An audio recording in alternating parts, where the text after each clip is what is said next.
Mana bacanya? Nggak ada ya? Atau stop sharing dulu boleh, nggak apa-apa. Ulang lagi tadi ya. Sharing. Yap. Ya, ada kelihatan belum ya? Belum. Yang lain sudah belum? Udah belum, Pak? Udah. Sip. Udah kelihatan. Oke, Nah, sip. iya bisa dimulai ya. Oke, Silakan lanjut. dilanjut ya. Oke, terima kasih, Pak.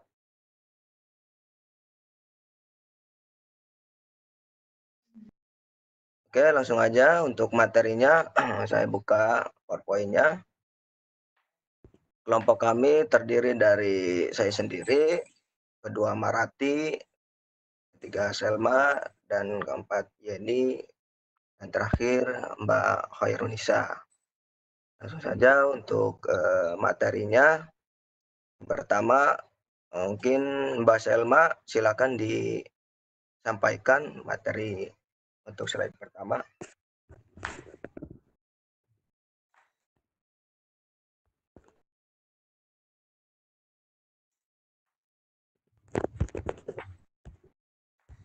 Kok hilang?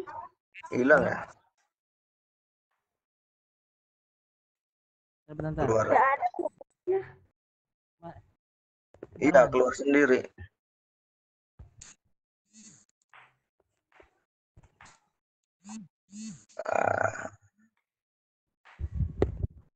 Terus gimana?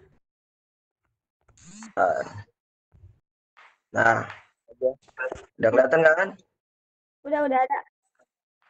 Oke, langsung aja Mbak Selma, monggo. Ya. Kebun botani.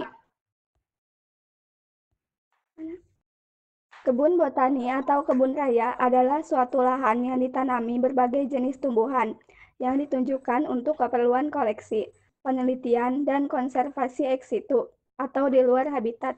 Selain untuk penelitian, kebun botani juga berfungsi sebagai sarana wisata dan pendidikan bagi pengunjung.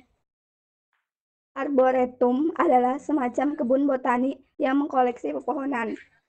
Dalam taman botani, tumbuhan koleksi dipelihara dan diberi keterangan nama dan beberapa informasi lainnya yang berguna bagi pengunjung. Namun, tidak semua kebun botani dibuka untuk umum. Kebun botani di Indonesia tidak banyak. Kebun botani milik negara di Indonesia memiliki nama kebun raya karena ukurannya yang luas di bawah LIPI atau negara. Terdapat 4 kebun botani di Indonesia, yaitu Kebun Raya Bogor, Kebun Raya Kuningan, Kebun Raya Cibodas, Kebun Raya Purwodadi, dan Kebun Raya Bali di Bedugul, Bali.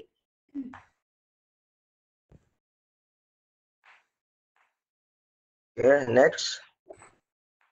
Yang kedua ada herbarium. Herbarium adalah suatu koleksi spesimen tumbuhan yang diawetkan dan dalam data terkait yang digunakan untuk penelitian ilmiah.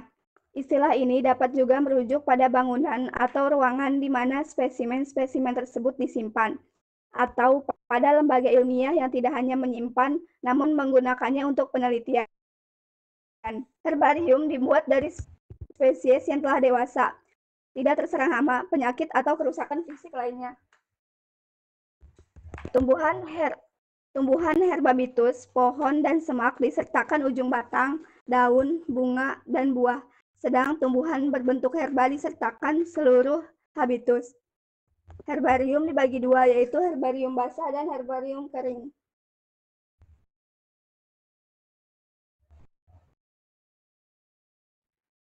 Herbarium juga dimanfaatkan sebagai bahan rujukan untuk mentakrifkan takson tumbuhan. Ia mempunyai holotipe untuk tumbuhan tersebut. Herbarium juga dapat digunakan sebagai bahan penelitian untuk para ahli bunga atau ahli taksonomi.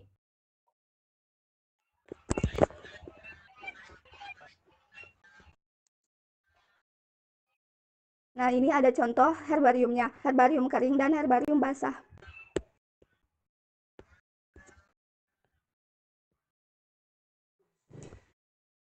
Lanjut sama yang lain. Oke, Mbak Selma, terima kasih atas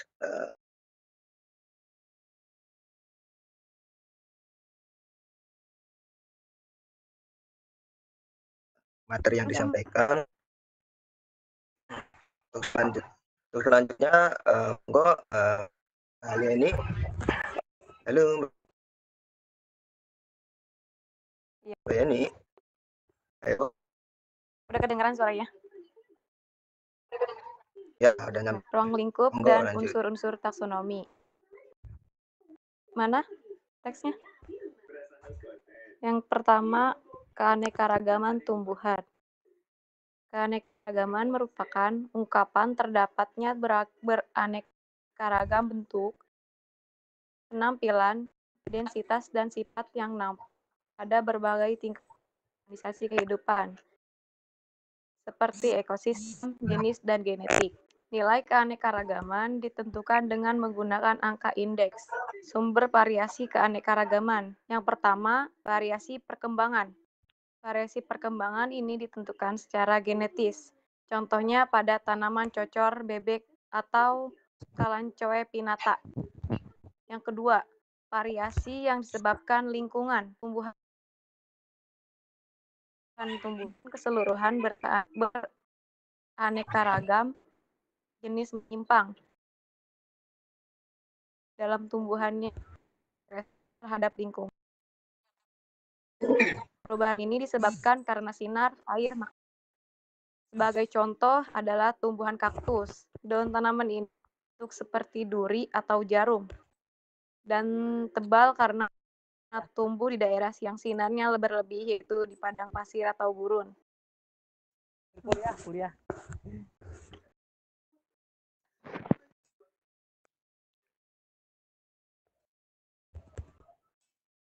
Macam keanekaragaman tumbuhan berdasarkan organisasi kehidupan dan taksonomi.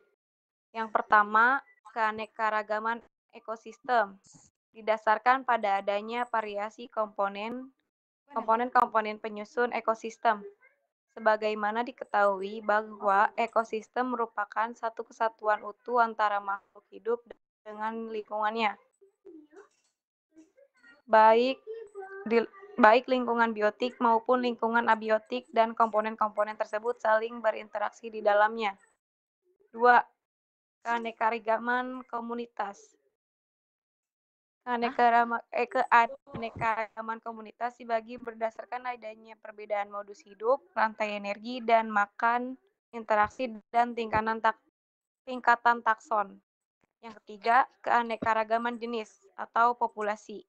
Keanekaragaman jenis mengacu pada banyaknya spesies yang terdapat di dalam marga.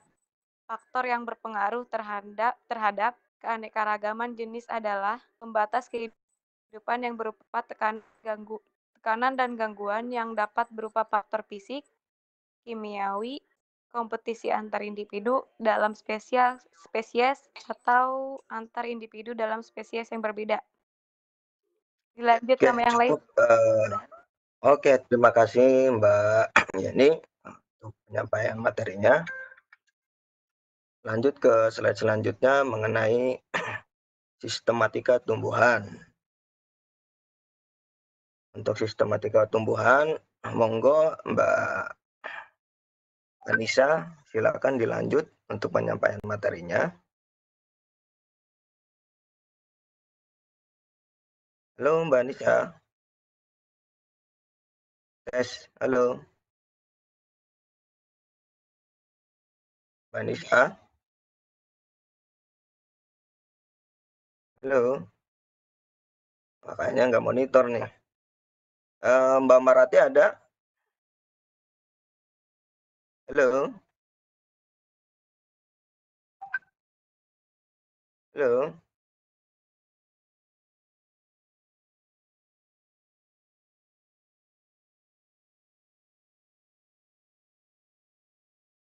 Halo Mbak Nisa.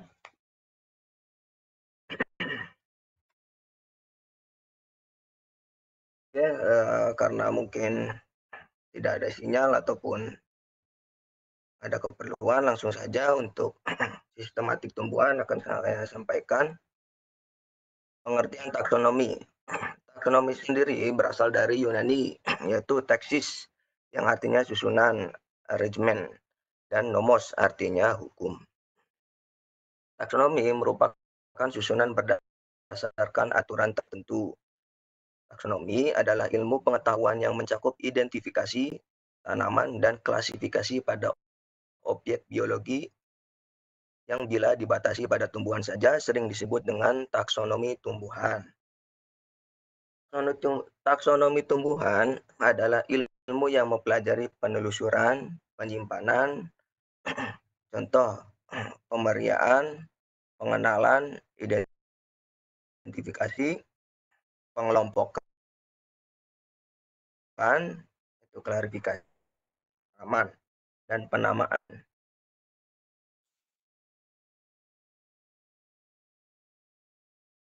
Dan untuk sistematiknya sendiri, sistematika adalah ilmu yang secara ilmiah mempelajari keanekaragaman makhluk hidup serta sejarah hubungan kekerabatan evolusi yang ada di antara mereka. Gabungan antara taksonomi dan filogenetika. Selanjutnya, sistematika tumbuhan adalah ilmu yang berkaitan sangat erat dengan taksonomi tumbuhan. Namun demikian, sistematika tumbuhan lebih banyak mempelajari hubungan tumbuhan dengan proses evolusinya. Dalam sistematika bantuan ilmu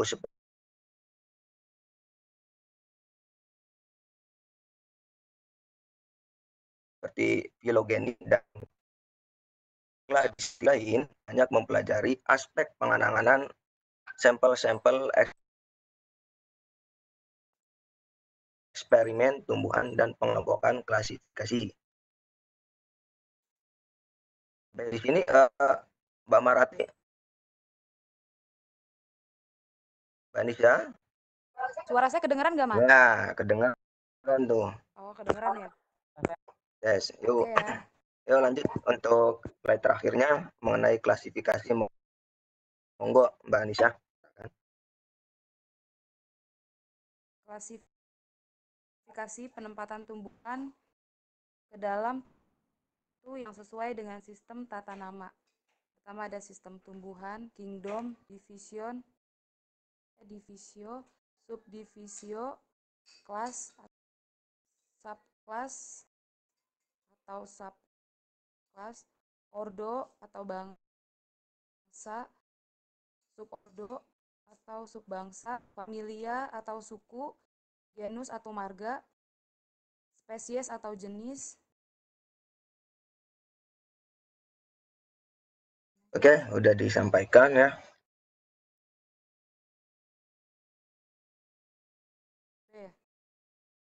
Oke, dari kelompok 1 untuk materinya cukup sekian. Untuk itu lanjut ke sesi selanjutnya yaitu tanya jawab. Monggo kepada teman-teman yang ingin menanyakan atau ingin menambahkan atau juga ingin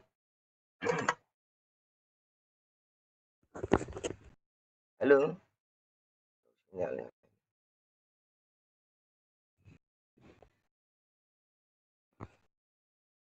Oke, monggo di kolom komen juga. Saya lihat yang mau bertanya.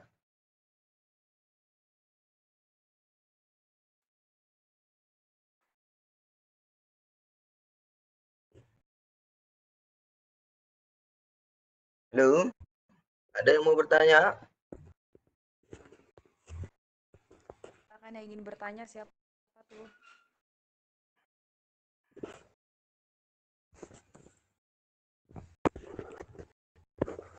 Silakan untuk sesi tanya jawab untuk kelompok 1. Oke, monggo Mas Ilham. Barangkali ada yang mau ditanyakan atau yang mau ditambahkan?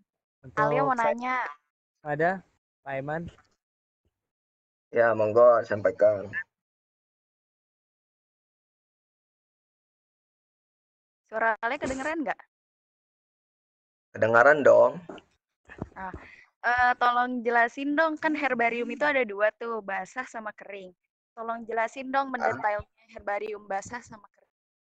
Perbedaannya. Oh, yang tadi contoh gambarnya ya? Iya. Oke, Mbak Alia. Saya siap untuk pertanyaannya. Oke, terima kasih Mbak Alia. Ada lagi? Oke, monggo Eh, Silakan. ya, Mas Arifin, monggo.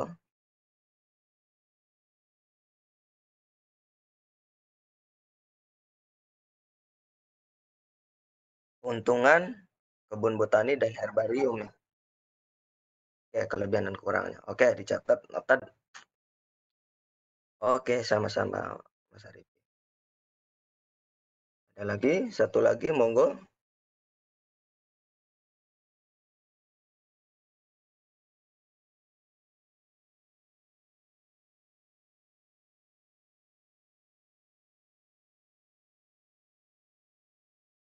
Halo, ada lagi? Di kolom komen juga boleh kok. Dijawab saja, Mas Eman, agar tidak terbuang waktunya. Untuk pertanyaan nomor 1 dijawab dulu. Bisa? Oke, sebentar.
Halo, Ya, monggo.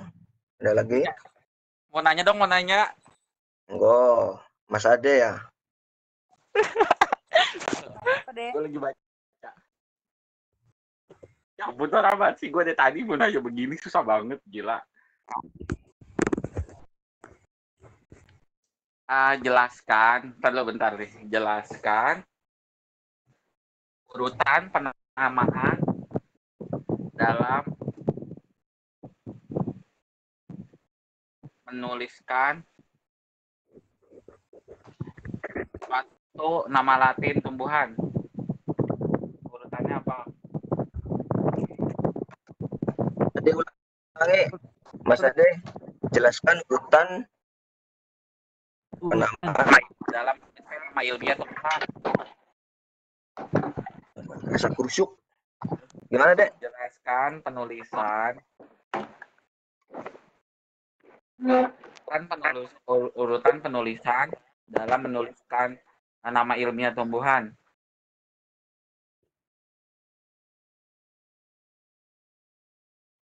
Kok nggak kedengeran? Aduh, Oke. Udah di note.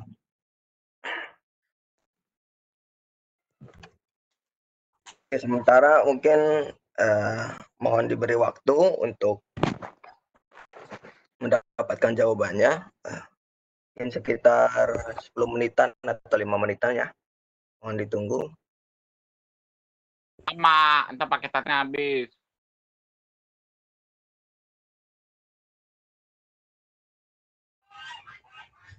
Mau tanya dong.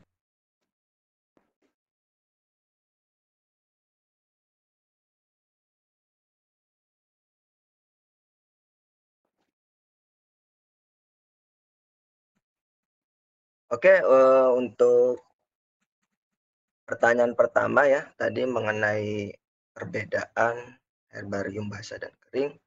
Udah dapat jawabannya. Halo ya, udah dapat jawabannya. Untuk rekan saya, Mbak Yeni, monggo disampaikan untuk jawaban pertanyaan nomor 1, perbedaan herbarium kering dan basah secara detail. Monggo. Bentar ya. Yemi. Ya.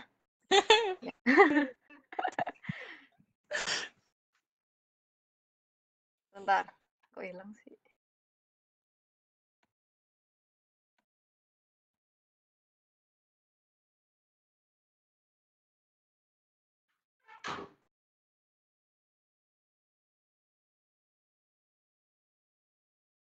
Sebentar.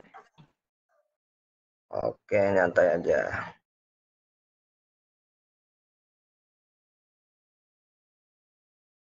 Nih. Herbarium basah dulu ya. Oke, lanjut. Herbarium basah adalah spesimen tumbuhan yang telah diawetkan dan disimpan dalam suatu larutan yang dibuat dari berbagai macam zat dengan komposisi yang berbeda.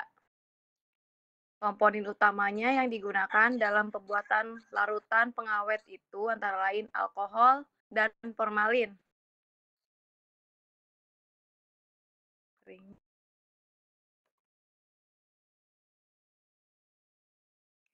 Herbarium kering adalah awetan yang dibuat dengan cara dikeringkan, namun masih bisa terlihat ciri-ciri morfologinya. Cara membuat herbarium yang baik adalah herbarium yang lengkap organ vegetatif dan organ generatifnya. Udah cukup. Oke, untuk jawabannya sekian. Mbak Alia, kira-kira ada tanggapan atau bagaimana? Atau sudah cukup? Yang herbarium kering itu juga ditetesin cairan juga kah, lalu dikeringkan atau gimana? Halo? Ya, halo, kedengeran nggak suaranya? Ya, udah nyampe. Lanjut. Jadi yang herbarium kering itu dia dicampurin larutannya dulu, baru dikeringkan atau gimana? Cara pembuatannya ya? Ya,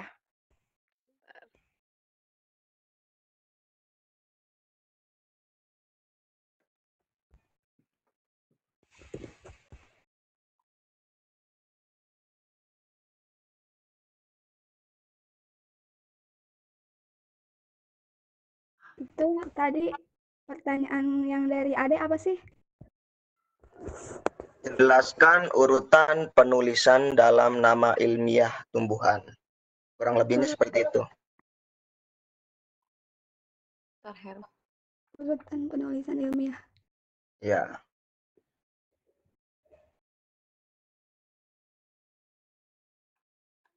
Ada siapa yang Aduh, mau udah jawab? dikirim, udah tinggal jawab doang sih, kan katanya udah nyari jawabannya. Jawaban Ade siapa yang mau jawab nih? Selma aja, Selma. Nggak mau tahu Selma. Ya, iya, jawab. Itu urutan penulisan ilmiah atau karya ilmiah? Oh, karya ilmiah sih, gimana? Itu Ilmiah tumbuhan, sel. Tata cara penulis ilmiah tumbuhan. Ininya apa dulu? Gimana Pertanyaan sih? kayaknya pasnya buat kelompok 2 deh itu deh. Tata nama tanaman itu nanti di materi kelompok 2. Tapi nggak apa-apa jawab aja. Udah, nggak apa-apa, jawab aja. Nanti dilanjut mungkin lebih detailnya ke Mas Ilham kelompok 2 ya. Ya, Mas Ilham. Ya. Tadi apa? Tata nama, tata cara penulisan nama ilmiah kan? tata cara penulisan ilmiah. Urutan penulisan. Langsung berangkat. Ya, Eman dibatasi sampai jam 9.40 ya. Karena kalau nggak salah kalian ada 2 kelompok ya. Ya, monggo langsung saja Mbak Selma. Belum. Dijawab nggak? Sel, jawab Sel.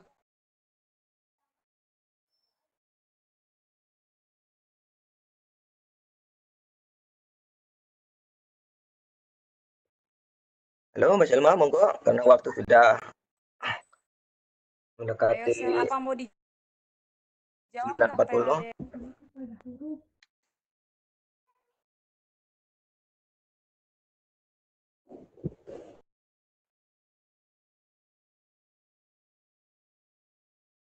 Halo.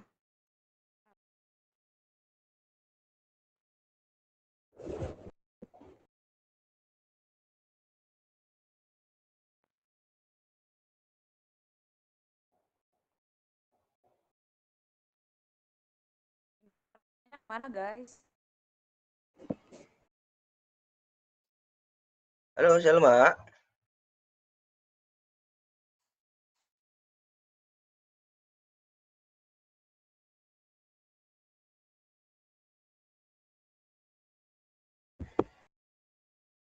Ntar ini apa sih sinyalnya nggak ada. Ya, dimaklumi. Oke, kalau misalkan masih kendala mungkin langsung disebut aja ya. Selma, cek WA Sel. Oh iya, bentar.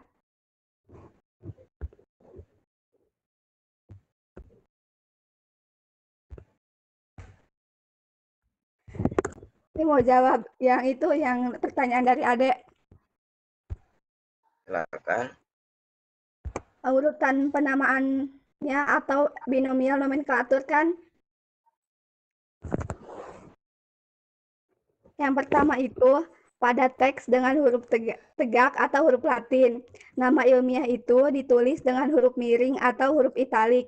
Dan sebaliknya, contohnya Glycine, Soja, Pavum, Muticus. Yang kedua, pada teks tulisan tangan, nama ilmiah diberi garis bawah.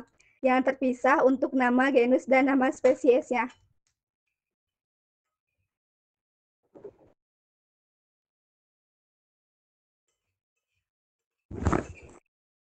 Udah.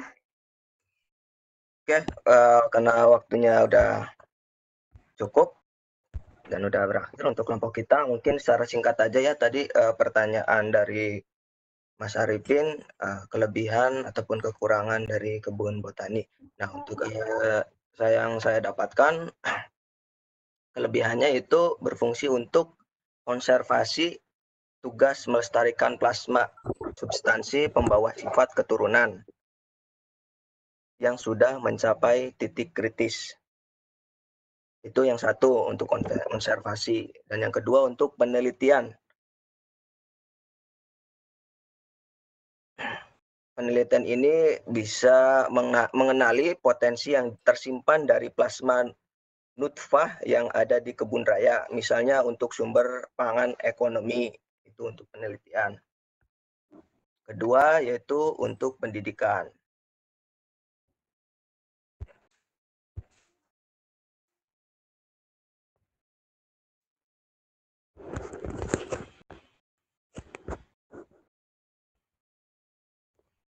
Lanjut yang keempat, kebutuhannya yaitu untuk wisata. Banyak masyarakat kita untuk memanfaatkan kebun botani dalam berwisata dan mendidik anak-anaknya untuk lebih memahami mengenai macam-macam tumbuhan. Yang kelima yaitu jasa lingkungan. Diperlukan untuk memberikan suatu info mengenai dampak ekologis tentang bagaimana mencakupi lingkungan yang baik. Itu untuk mengenai jasa lingkungan. Ya, mungkin itu aja dari kelompok kami ya. Mungkin memang banyak kekurangan dan mohon maaf dari itu. Oke, langsung aja untuk kelompok selanjutnya dilanjutkan oleh Mas Ilham ya. Untuk melanjutkan presentasinya, silakan Mas Ilham.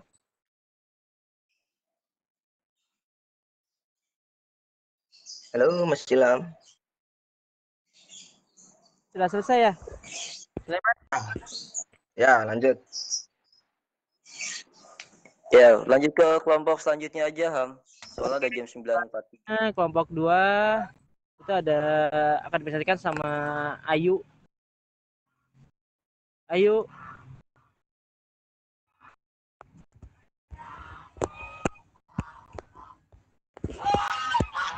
Ya. Soang siapa tuh? Masih ada soang sih ya? Belakang rumah. Soangnya siapa tadi tuh? Namanya Ilham tuh. Am, Makan Am, soalnya Am. Pengen ikutan ya? Lebaran kepotong, Am. Bisa Pak, boleh Pak, kumpul di sini Pak. Bioskop ya. Oke. Bapak ingatkan lagi untuk yang presensi silakan diisi. Untuk kelas lain jika memang ada keperluan ya silakan keluar boleh ya. Karena yang wajib hadir itu kelas yang X2C ya, kelasnya Islam. Oke, Ya, ya Pak. lain boleh mau keluar silakan. Yang penting sudah ngisi presentasi yang pertama ya. Untuk yang selanjutnya iya. Oke, selanjutnya Bapak bikin absennya untuk yang jam 9.10 sampai jam 10.15 deh. Ya, silakan isi presensi untuk yang hari ini. Lanjut ya, Lam ya. Oke, Pak.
Tunggu sebentar.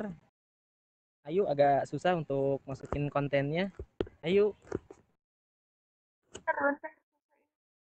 Ada tanda di atas yang kayak coretan.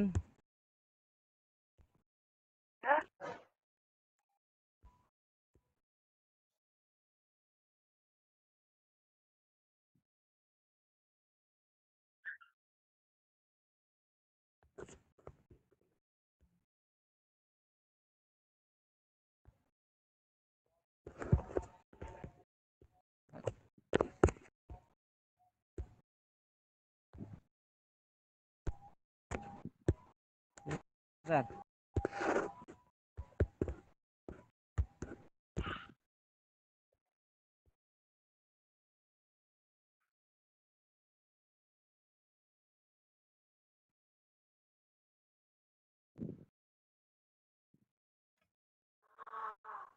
Mau nanya.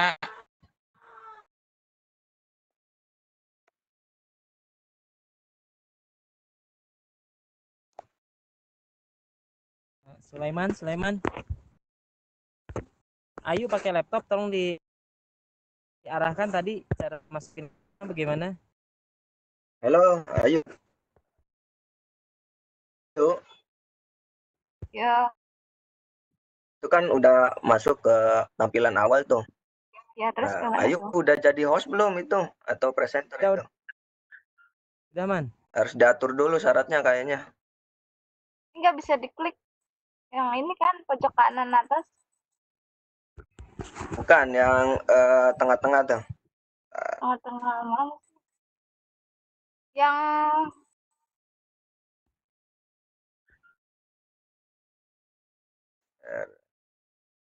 bacaannya apa tuh? Saya nggak bisa share ini sih ya.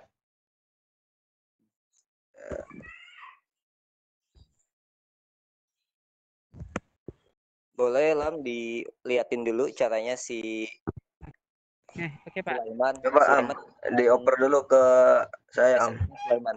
Ya, presentasi Sulaiman dulu aja Aja buat di ajarin WA. aja. Kan dia kan pakai laptop. Oke, silakan Sulaiman. Sudah jadi presenter. Ya. masuk nggak? Udah ada. Ayo. Nah, ini yuk ke sini. Ini yang gambar ini nih, kotak tanda panah. Udah kelihatan belum? Belum.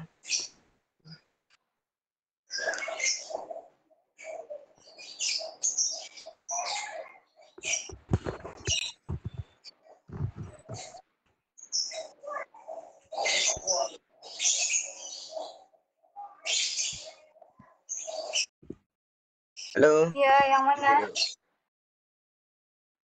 Nah, mana sih tadi? Pasang jangan dibuka, aduh parah.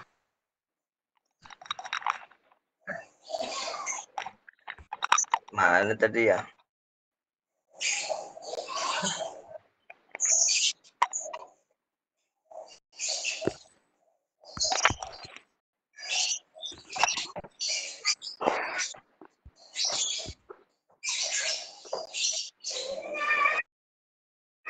Coba Pak Hari, Pak. Saya susah ya. Dibuka Webex-nya aja dulu. Eman kan ini lagi share screen ya. Nah, ini apa yang Eman share nih se-Indonesia bisa terlihat. Gitu. Jadi Eman buka aja dulu yang lain ya. Buka dulu Webex-nya, coba Webex-nya aja buka. Atau stop sharing boleh deh. Ya, boleh diubah ke Ayu, Ilham. Ya Pak, benar Pak.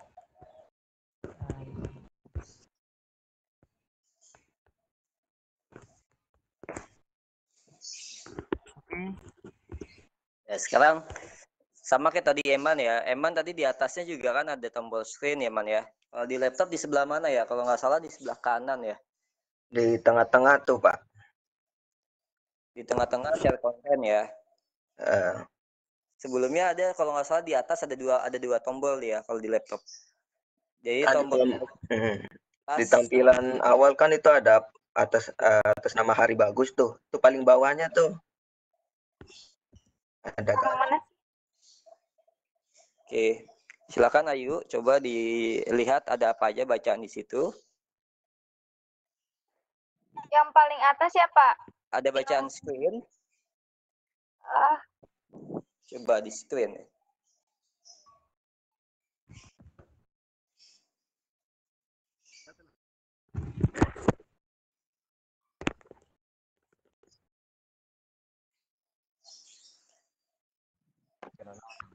Ada Ayu. Belum nemu, Pak. Bacaan screen. Ya. Oke. Coba dilihat di bacaan Hari Bagus kalau nggak salah ya. Itu ada bacaan di bawahnya itu ada tombol tanda panah mahkotak. Share konten. Yang tanda panah ya? Yang ada tanda panah, ada kotak. Jadi kotak dalamnya ada tanda panah gitu. Ya, udah, Pak. Oke, ada apa aja bacaannya? Ayo saya WA tuh. Yuk. Iya, bentar-bentar.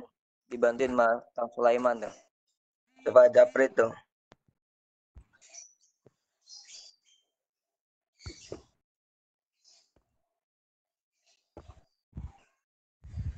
Nah, tuh masuk. Udah bisa ya? Oke, bisa ya. Yuk, Udah ada, Pak. silakan.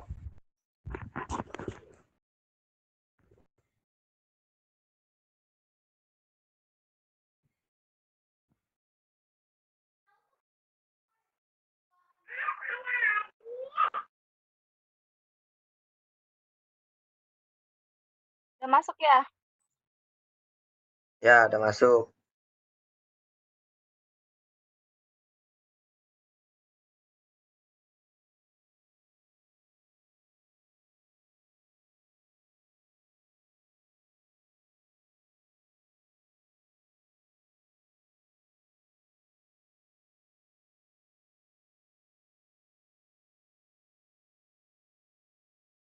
Dari kelompok 2, identifikasi dan nama tumbuhan.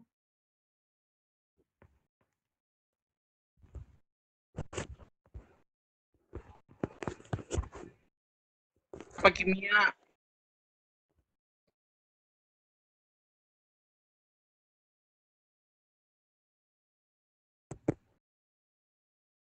Identifikasi dan sistem identifikasi mencakup dua kegiatan, yaitu klasifikasi dan tata nama.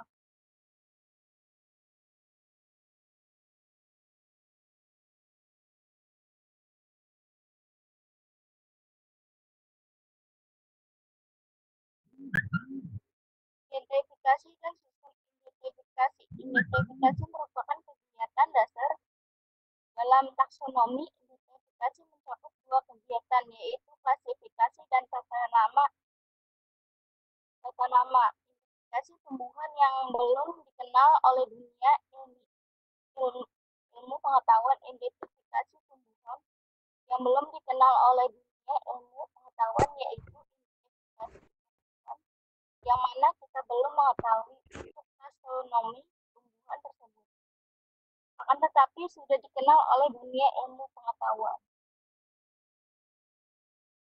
Langkah-langkah adalah membandingkan atau mempersamakan ciri-ciri tumbuhan dengan tumbuhan lainnya yang sudah dikenal identifikasinya dengan menggunakan salah satu cara di bawah ini. Yang pertama, ingatan, bantuan orang, spesies acuan, pustaka, komputer. Menggunakan kunci.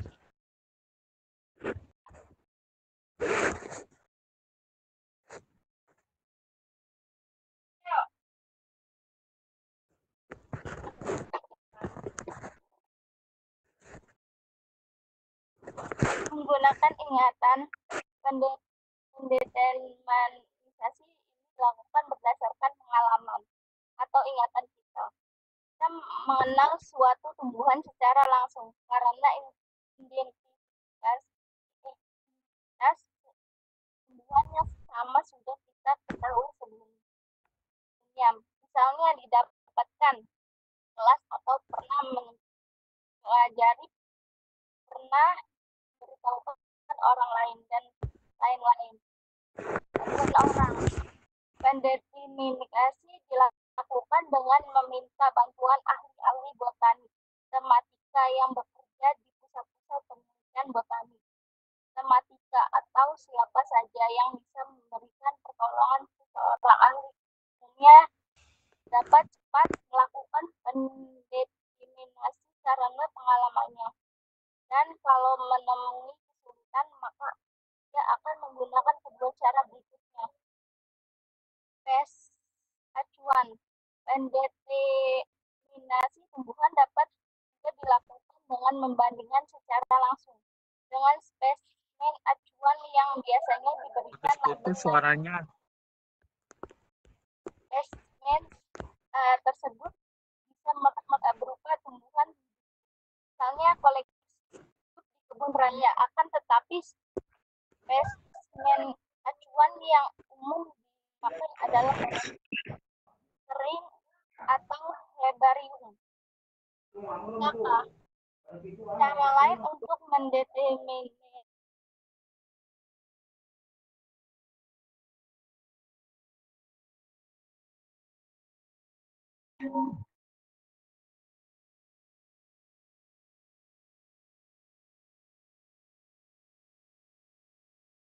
membandingkan atau mencocokkan ciri-ciri tumbuhan yang akan dideterminasi dengan serta gambar-gambar yang ada dalam perpustakaan. Perlahan-lahan tersebut dapat dijumpai dalam hasil penelitian botanik tematika yang disajikan dalam bentuk monografi, revisi, flora, buku-buku pegangan ataupun bentuk lainnya. Komputer. Berkat pesatnya kemajuan teknologi dan biometrika akan ada mesin elektronika modern yang diprogramkan untuk menyimpan, mengolah, dan memberikan kembali keterangan-keterangan tentang tumbuhan-tumbuhan. Dengan demikian, pendeterminasi tumbuhan nantinya akan dapat dilakukan dengan bantuan komputer.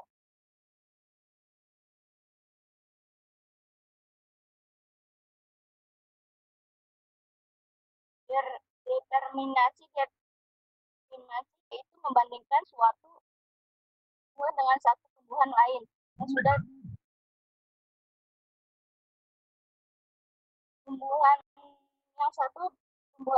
sudah dikenal sebelum dicocokkan atau dipersamakan.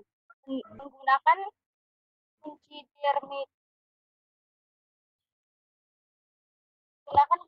permutasi kumpulan informasi sebanyak mungkin tentang ciri tumbuhan yang akan dideterminasi kalau ada lengkap, vegetatif, dan generatif. Pilih kunci yang sesuai dengan materi tumbuhan dan daerah geografi di tumbuhan tersebut diperoleh. Hendak semua istilah yang ada dipahami artinya gunakan dasar atau kamus. Bila spesimen tersebut tidak cocok dengan semua kunci dan semua pilihan, layaknya tidak pernah mungkin terjadi kesalahan ulangi ke belakang. Apabila kedua pilihannya mungkin, coba ikut keduanya. Konfirmasi pilihan tersebut dengan membaca deskripsinya. Spesimen yang berhasil dideterminasi baiknya diverifikasi dengan ilustrasi atau spesimen herbarium. Jenis-jenis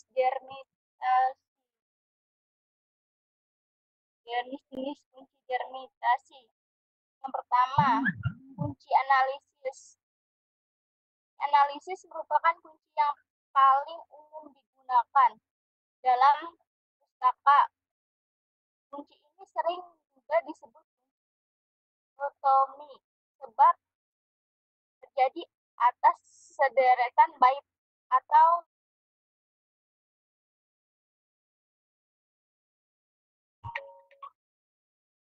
kunci perbandingan. Dalam kunci perbandingan, maka semua takson tumbuhan yang dicangkup dan segala ciri namanya dicantumkan sekaligus. Tata nama tumbuhan atau nomenklatur.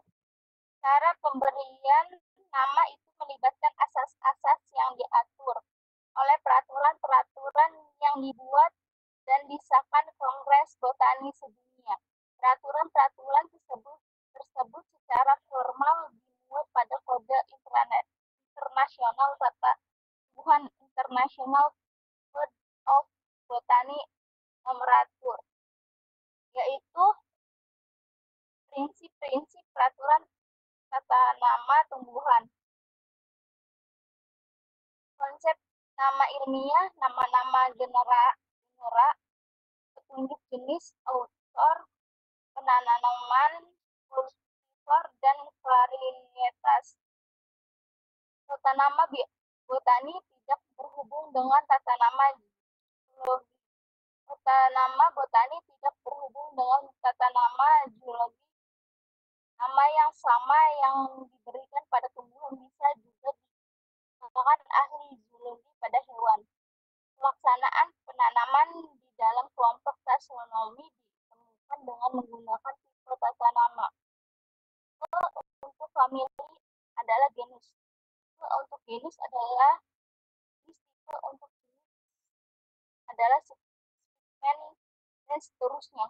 Tata nama dari kelompok taksonomi harusnya berdasarkan pada prioritas publikasi, dan nama yang benar adalah nama yang telah dipublikasi terlebih dahulu dan mengacu pada aturan-aturan. Tata nama yang telah dipublikasi yang lebih dahulu harus dipakai sebagai dasar pada publikasi berikutnya. Setiap kelompok taksonomi batasnya posisi dan urutannya bisa membuat satu nama yang benar. Nama ilmiah kelompok taksonomi disajikan dalam bahasa Latin tanpa menghiraukan asalnya. Aturan untuk Kok penanaman yang di genus grup dikit dan banget slide-nya? menunjukkan rinciannya aja ya, Dek. Yang di situ sama juga dengan yang lain, harus dalam bahasa Latin. Aturan tata nama adalah berlaku seluruh kecuali hal-hal yang kecil. Suatu nama yang sah tidak boleh ditolak karena alasan tidak sesuai atau karena kehilangan arti aslinya. Contoh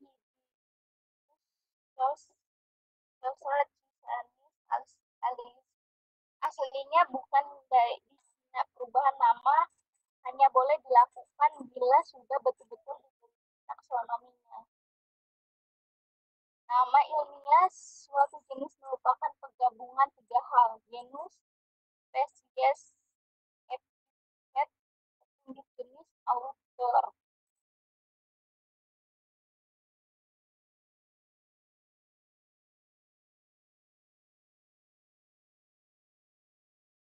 Biasanya berupa kata sifat, akhirnya disesuaikan dengan nama marga. Contoh Spaginius aromaticum dalam bahasa Latin atau dilatinkan bisa berasal dari berbagai bentuk nama orang, nama tempat, nama umum, dan lain-lain. Tidak boleh terlalu panjang. Tidak boleh mengulangi nama marga.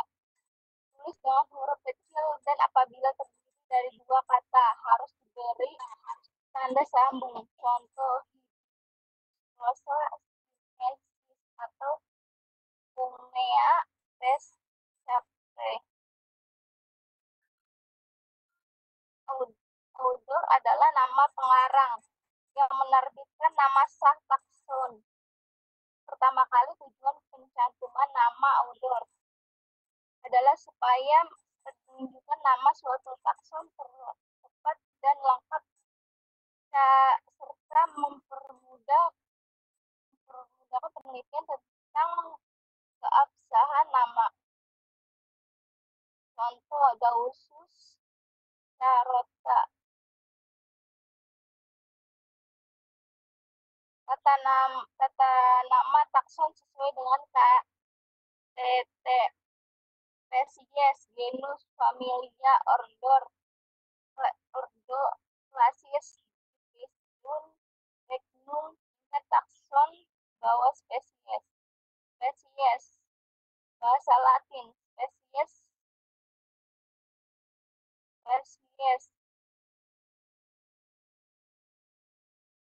Nama jenis adalah kombinasi biner atau binominal nama ganda yang terdiri atas nama marga disusul dengan sebutan jenis epiton. Estium yang dalam penulisan hanya huruf pertama saja yang ditulis dalam huruf besar bagian lainnya. Termasuk sebutan jenisnya. Jenisnya semua ditulis dengan huruf kecil. Sebutan yang terdiri atas dua kata lebih harus disatukan atau diberi tanda penghubung. Sebutan jenis bukan nama jenis, spesies, nama Hibiscus rosa sinensis. Kata untuk menjadi dua kata harus ada tanda penghubung.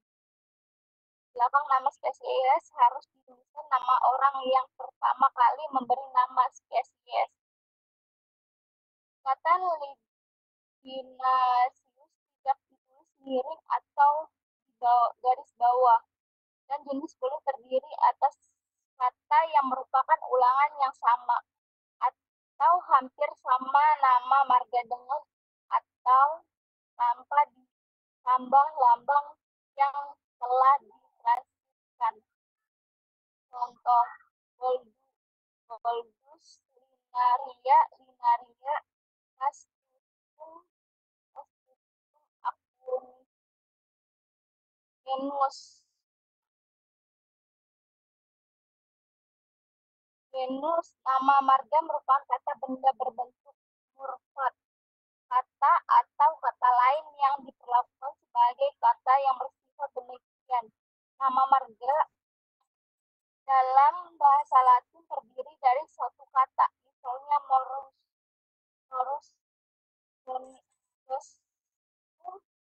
mimosa, jasminum.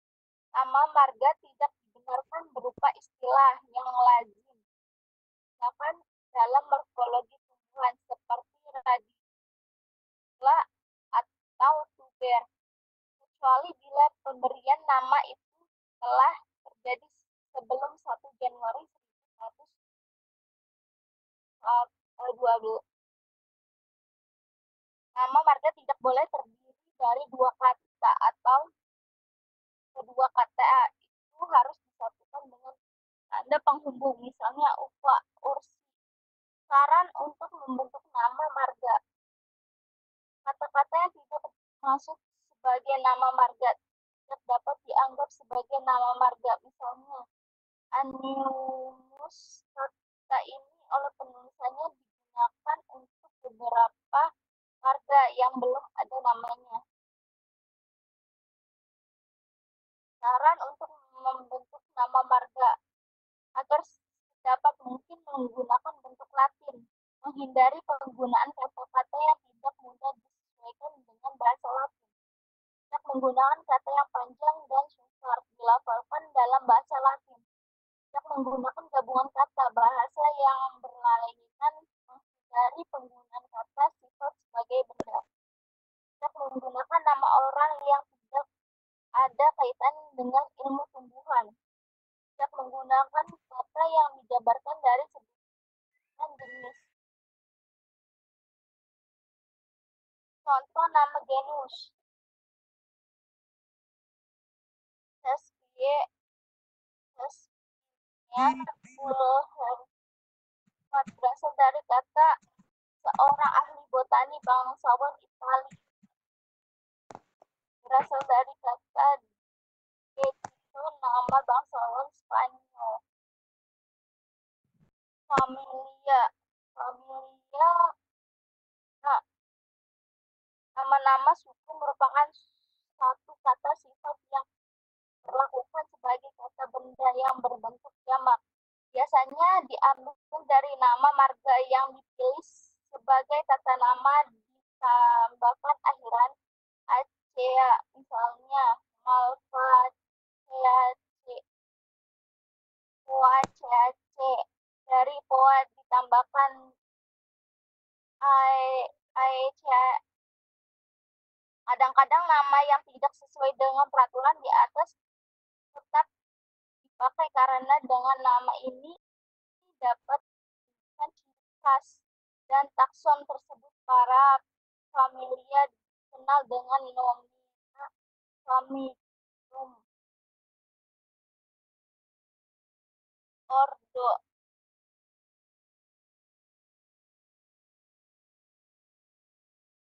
Nama ordo dalam tubuh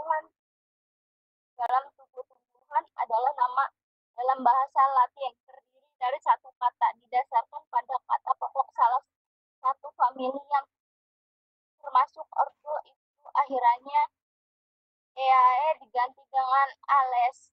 Pada ordo juga dikenal namina, Ordorium, Pada contohnya Polycarpeae. Pada jenis tumbuhan yang termasuk ordo ini punya banyak daun buah. Carpella pada bakal buahnya. Semua jenis tumbuhan yang termasuk ordo tangkai, benang, sari bagian bawah berletakkan bentuk bangunan seperti tumbuh. Semua anggota pada ordo ini mempunyai glumai, daun pelindung seperti sisik dan kaki. Padinorae Ariales, anggota ordo ini keindahan bunga terletak pada ujung bunga. Klasis. Klasis bahasa Latin. Nama kelas adalah nama dalam bahasa Latin terdiri dari nama marga dan diberi nama akhiran paise bagi alge. Berfungsi sebagai oksida untuk tumbuhan paku dan biji. Ada juga nomia classiarum. Divisio bahasa Latin. Nama divisi biasanya didasari atas ciri-ciri yang menunjukkan kodrat atau sifat divisi. Baik-baiknya untuk nama definisi gunakan satu kata majemuk berbentuk jamak yang diambil dari ciri khas yang berlaku untuk semua warga dengan tambahan akhiran, kecuali untuk jamur yang disarankan untuk beri akhiran mycota. Kenal juga nominal Divisorium conservata. Mempunyai alat kelamin. Alat kelamin nyata dapat dibedakan dengan alat vegetatif embryopotas.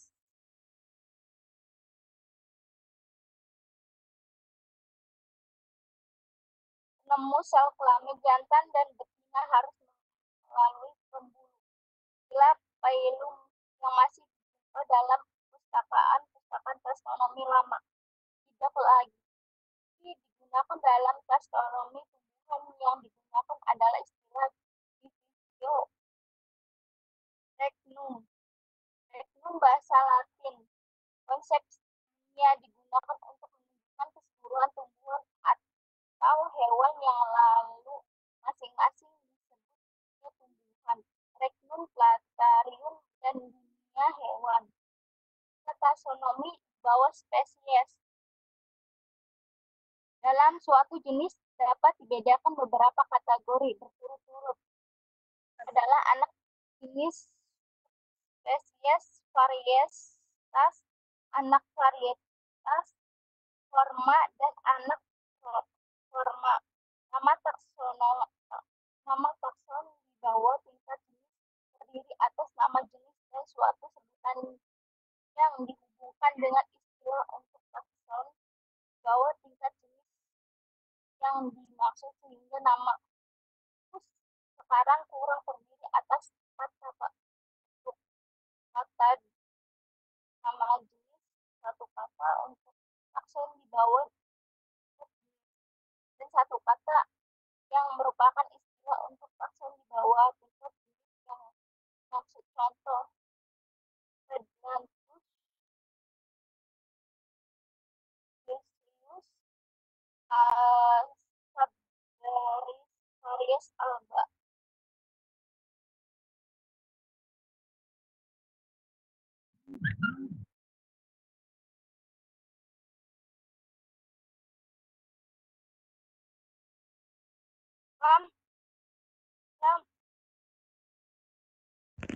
Sorry, ada kesalahan dulu.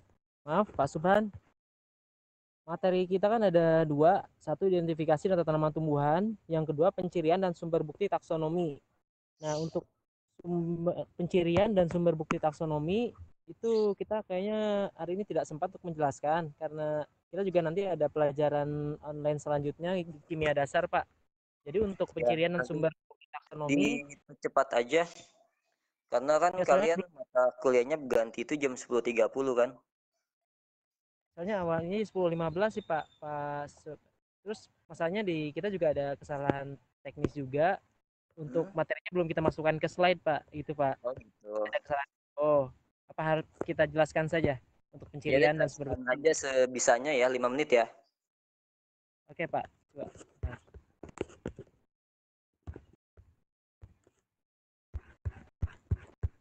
Oke. Selanjutnya presentasi akan saya ambil alih. Oke, untuk selanjutnya materinya pencirian dan sumber bukti taksonomi. Yang pencirian, penjelasannya, hampir semua kegiatan botani sistematik melibatkan sifat dan ciri tumbuhan beserta variasinya. Sifat dan ciri inilah yang memungkinkan orang menggambarkan konsep dan mengenal sesuatu takson. Sifat secara umum dapat diartikan sebagai petanda yang mengacu pada bentuk, susunan, atau kelakuan tumbuhan yang dapat digunakan untuk membandingkan, mendeterminasi, menginterpretasi, atau memisahkan suatu tumbuhan dari yang lainnya. Pernyataan atau keadaan variasi sifat disebut ciri suatu sifat. Contoh sifatnya yaitu tinggi pohon, pinggir daun, tinggi pohon 5 meter, pinggir daun rata, beringgit, merupakan ciri daripada sifat tinggi pohon dan pinggir daun itu. Selanjutnya, sumber bukti taksonomi. A. Peranan sumber bukti taksonomi. Sifat dan ciri taksonomi sangat penting sebagai sumber bukti taksonomi untuk memecahkan berbagai permasalahan taksonomi. Sifat-sifat yang dipakai sebagai bukti taksonomi dalam mendeterminasi, mencirikan, dan menggolongkan jenis-jenis tumbuhan dapat berasal dari seluruh bagian dan dari semua fase serta proses pertumbuhan tumbuhan itu. Beberapa sumber bukti taksonomi berikut ini akan diungkapkan beberapa cabang biologi yang dapat dijadikan sebagai sumber bukti taksonomi. 1. Morfologi. Data morfologi hingga sekarang masih tetap dipakai karena mudah diamati dan praktis. Digunakan untuk kunci determinasi. Sifat yang mantap pada data morfologi adalah organ generatif, bunga, contohnya bunga dan buah. Data morfologi berupa organ vegetatif yang sering dipakai antara lain akar banir, penyebaran bulu pada bagian-bagian tumbuhan. Data morfologi sering menunjukkan cara-cara tumbuhan tersebut mengadaptasikan diri dengan lingkungannya dan evolusinya. Yang kedua, embriologi. Banyak macam data embriologi yang digunakan untuk memecahkan masalah taksonomi. Data tersebut berasal dari beberapa sumber baik yang berkaitan dengan proses, seperti kepala sari, gametofit jantan, gametofit betina, bakal biji, pembuahan, endosperma, kulit biji, apomixis, dan poliembrio. Pembagian utama dikotil dan monokotil didasarkan pada satu sifat embrio, tapi untuk kasar rendah masih jarang digunakan. Selanjutnya ada anatomi. Dalam mendeterminasi menunjukkan kecenderungan evolusi atau kekerabatan secara filogeni. Data anatomi ini banyak digunakan untuk mendeterminasi kayu-kayu ekonomis. Beberapa contoh pemakaian data anatomi dalam taksonomi, contohnya orang menyebutkan keprimitifan suku-suku Ranales diperkuat dengan tidak adanya pembuluh tapis. Sifat ini juga dimiliki Gymnospermae dan Pteridophyta. Susunan sel pelindung stomata berbeda-beda dan mantap untuk marga atau di atasnya. Kerapatan stomata bisa membantu sampai jenis anatomi bunga, adanya bekas-bekas ikatan pembuluh meski bunga tereduksi. Sehingga orang dapat membuktikan adanya bekas-bekas mahkota pada Fagaceae, sehingga memperkuat dugaan bahwa suku tersebut dan bangsanya mempunyai bunga yang tidak primitif. Selanjutnya ada palinologi. Palinologi adalah studi tentang serbuk, sari, dan spora. Serbuk sari menjadi sumber taksonomi yang penting. Variasi yang diperlihatkan serbuk sari antara lain adalah jumlah dan letak alur dan lubang di permukaannya, bentuk ukiran eksin atau lapisan luar serbuk sari, serta bentuk umum dan ukurannya. Serbuk sari bisa khas untuk jenis marga atau suku. Selanjutnya ada sitologi. Sitologi adalah ilmu tentang seluk-beluk sel. Meskipun istilah sitologi menyangkut semua aspek sel, namun bila dikaitkan dengan taksonomi, pembahasan difokuskan pada kromosom dan berbagai atributnya. Berbagai data kromosom yang digunakan untuk tujuan taksonomi yaitu jumlah, ukuran, dan bentuk, perilaku, dan waktu meiosis. Selanjutnya ada fisiologi. Data-data fisiologi tidak dipakai secara langsung untuk keperluan bukti-bukti taksonomi. Musim berbunga, keperluan cahaya, pola perkawinan, penyebaran geografis, penting untuk mempertegas perbedaan jenis-jenis tumbuhan. Tumbuhan yang tergolong dalam satu jenis dianggap menunjukkan sifat fisiologi yang sama pula. Tumbuhan yang menunjukkan sifat morfologi yang sama, mungkin sifat fisiologisnya berbeda. Selanjutnya, fitokimia. Penggolongan ganggang didasarkan pada pigmen dan plastidanya, serta susunan kimia senyawa cadangan makanan. Adanya kandungan morfin dalam papaver cadangan pati, bukti penguat anggota Gramineae, kristal kalsium oksalat atau rapid, membantu dalam penyusunan klasifikasi Rubiaceae. Selanjutnya, terakhir ada penyebaran geografis.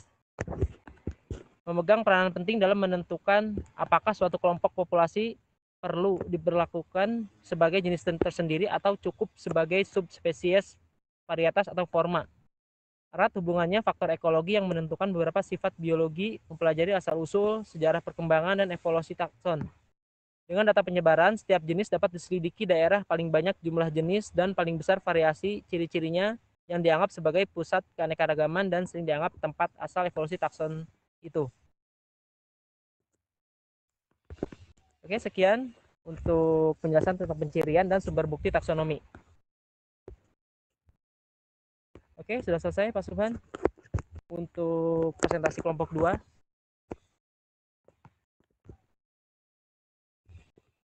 Ternyata di mute. Untuk sesi tanya jawabnya dilanjut Iya. atau bagaimana Pak? Mungkin disimpulkan saja karena kalian juga ada waktu cuma 5 menit lagi. Simpulkan aja ya, nggak perlu tanya jawab ya. Oke, sebentar. Ayu, silakan. Ya.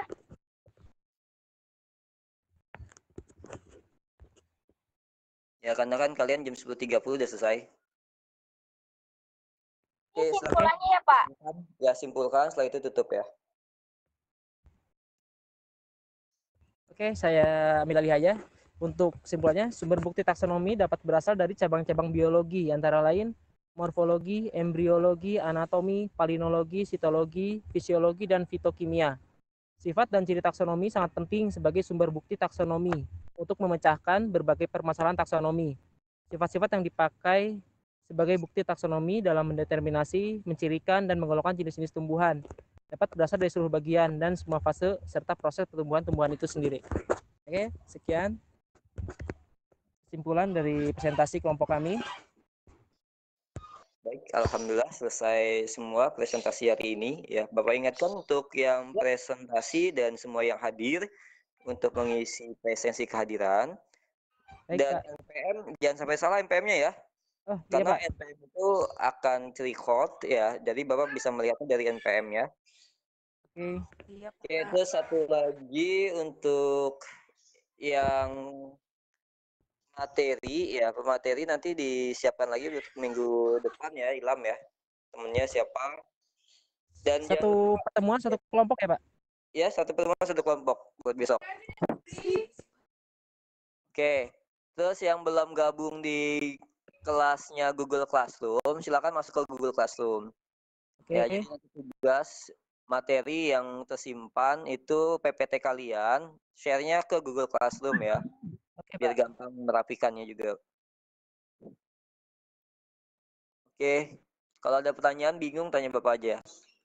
Untuk tugas yang minggu lalu, Pak, yang tentang bioma, itu di email Bapak atau di Google Classroom juga, Pak? Yang kemarin sudah ke email, udah nggak apa-apa ke email aja. Oh, Untuk ya, untuk nanti ya Bapak akan share di Google Classroom ya. Jadi kalian yang belum gabung masuk ke Google Classroom aja. Oke, ya Pak. Oke. Itu hanya untuk yang presentasi aja atau gimana Pak yang Google Classroom-nya Pak? Semua masuk. Oh, semua. Semua masuk, nanti yang presentasi ya materinya dimasukin aja ke situ. Kan bisa di Google Classroom. Oh, cuma singkat-singkat aja kan ya Pak? Mungkin materi disimpan masukin ke dalam itu file PDF atau file PPT.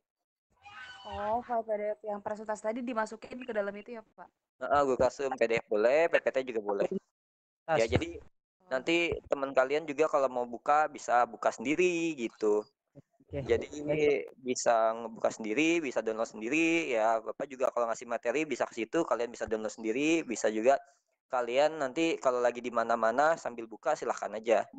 Kalau yang di Google Classroom kalian mau bukanya kapan aja bebas. Gitu. Oke, Pak.